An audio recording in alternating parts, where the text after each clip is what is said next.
I want to talk about something that's very exciting to me, actually, genuinely. More than just talking X's and O's, Jimmy's and Joe's, I would like to also talk about the details. And today's details are going to be about, we're going to talk about Shedeur. And why are we going to talk about Shedeur? I want to talk about his contract. After his incredible performance this weekend, that created a lot of attention back on Shedeur and a lot of well wishes for Shedeur. And we know what we're seeing. We know what's going to happen. But again, I think it spotlights his journey and it spotlights a lot of the intelligence and the people around him, what it is he did recently, or in the signing of his contract, the negotiation of his contract. Shedeur was able to secure a historic, I would say, monumental, a groundbreaking, ground-changing clause in his contract that mirrors a level of, simply to put, equity. The phrase is the prime equity clause, if y'all ever look it up, if y'all decide to look it up, and I'll put some information about it in here. It should be right there, maybe. So the prime equity clause is, as y'all can see here, essentially Shedeur signed a royalty deal with the NFL for his likeness, his jersey sales, his success in the NFL, essentially. So when we looking at Shedeur and he falls down to the 5th round, I think that was a very monumental thing for us to all point out. But see, that was low-hanging fruit as we looked at it, because that's something that has happened generationally. One of my biggest things that I said at the time is, how can we be so hard on or critical and have so much to say when Shedeur hasn't proven at any point that he's better than Tom Brady? He's just proven it again. He's capable of being one of those high-level quarterbacks, right?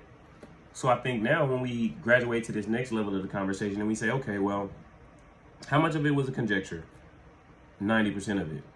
But how much of it also was this contract dynamic and maybe even the understanding of it, the communication of it, the idea that, yeah, you know, Sanders is going to be looking for this kind of. Now, the reason why I bring that up is spotlights also Caleb and his family coming from the success structure that they have and things like that, and trying to build themselves into that next level of generational wealth.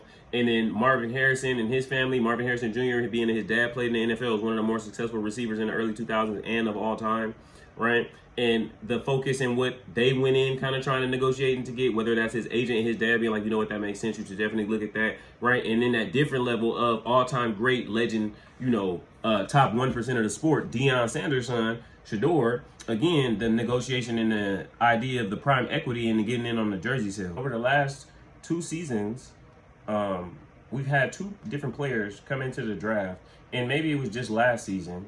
It could have been Caleb and Marvin Harrison Jr. I'm not mistaken if they were both rookies last year, but I believe Marvin was a rookie last year as well, and Caleb. So again, both of those guys came into the league last year, and they looked to negotiate very unique contracts and clauses in their contracts, very unique equity, so to speak, for themselves. So Caleb, initially coming out of USC, having won the Heisman at USC, one of USC's, or the first Heisman Trophy winner, unofficially since Reggie Bush. Shout out to the great one. Again, another player who would have definitely been able to negotiate prime equity into his contract. And that's the thing too, right? Being able to talk about that. Being able to begin to then talk about other players in the history of the NFL now who probably could have negotiated it and won majorly as far as like the bank account manner. I mean, they won in their careers or they did not achieve in that manner, but again, like that. So Caleb Williams initially was a big one because we don't know how close it was or was not to happen. I was one of those people who kind of said, nah, I don't think that's going to go down. I don't think that they're going to make that happen.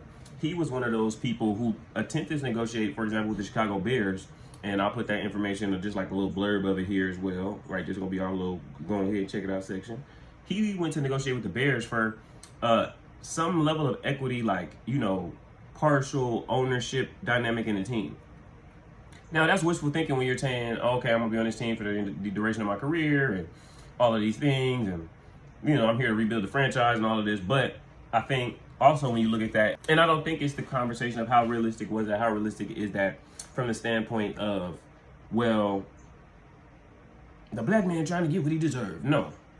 I think you can't look at it as a player and as a private contractor and an entity in that regard and believe that an organization could give over that level of power and equity to somebody who very well could choose not to be there. Now, that would entice you to be there very much so. But again, what if Caleb Williams has that in his contract, in his wheelhouse, he has that level of equity, but the Bears never improve in the manner that he wants, and he decides that he wants to leave and go to play for another team with ownership of another team still, you know, in his control, even just in his financial, right? That's got to be crazy. That's got to be something that you can't really go with and approve because, again, the ramifications that may have in decision-making, finances, players that are kept and not cut, and how fans may feel about that perspectively when you're looking at it and saying, well, dang, okay, well, they cut this player and to keep this quarterback, and again, like, he's kind of essentially locked in, tied into the organization forever, but we haven't got what we wanted prospectively out of him. Or this player could develop into this or that or that or this, right? Like, just thinking of franchises, for example, who that would have been crazy to even see that go down, for example, Aaron Rodgers with the Packers. Right, Aaron Rodgers dang near did have ownership of the Packers as a portion because it's a publicly owned team. Like, it's owned by the fans essentially. It's Peyton Manning. When Peyton Manning missed this season with a neck injury with ownership in the Indianapolis Colts, he has been a longevity play for them and them for a long time. Well, he gets to tell y'all, no, don't pick Andrew Luck. I'm coming back to play for y'all. Y'all wait for me, hold it down. Now, granted, we know Peyton was great and he succeeded, but I don't think that that's something that you can put on a variety of other players, for example. So I think that was hard for Caleb to try and negotiate. But again, the precedent and the holdup Marvin Harrison Jr. ran into, for example, was again a negotiation about the pay for his likeness, name, image, likeness. The NIL has definitely impacted the way in which these players look at it and understand certain things and the way in which they go about trying to negotiate. So Marvin Harrison went in to try and negotiate getting some of the likeness and the rights for the things like the sports cars and different things like that, as far as I'm understood, without getting too long-winded about it. And unfortunately, he wasn't able to secure that and did end up playing for Arizona last year and had a up and down year, but still will be able to have success.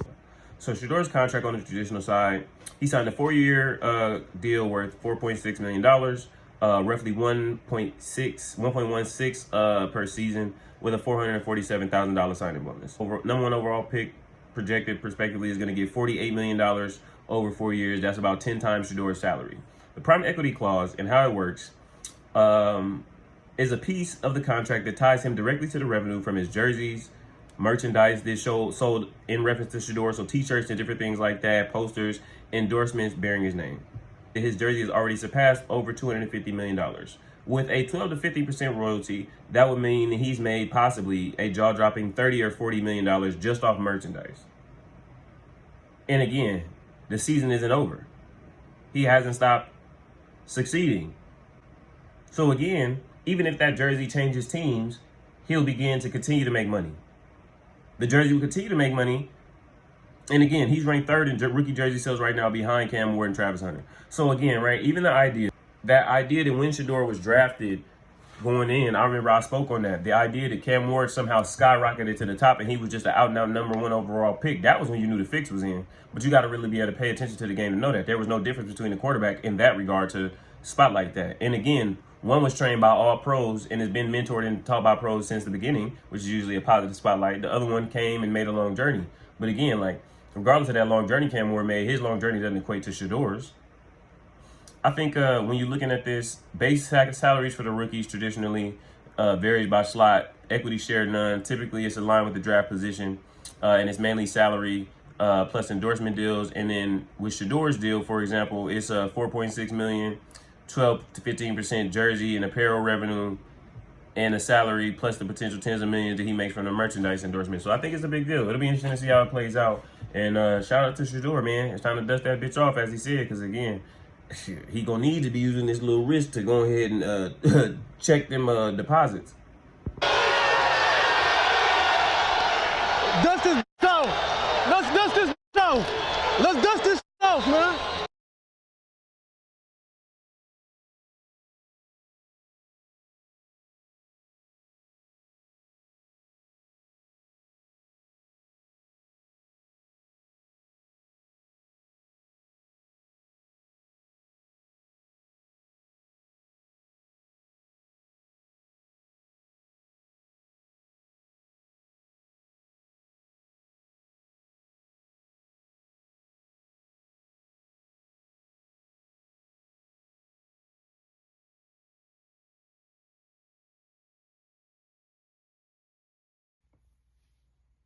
It's your boy.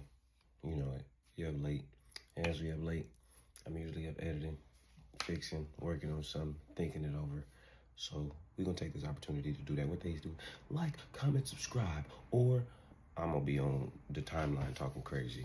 And more than anything, we're trying to succeed. So go ahead and throw a like, throw a comment, feel free to share. Because again, we're just trying to keep going forward that way. You feel me? So anybody that see it, y'all know what the deal is. It's love.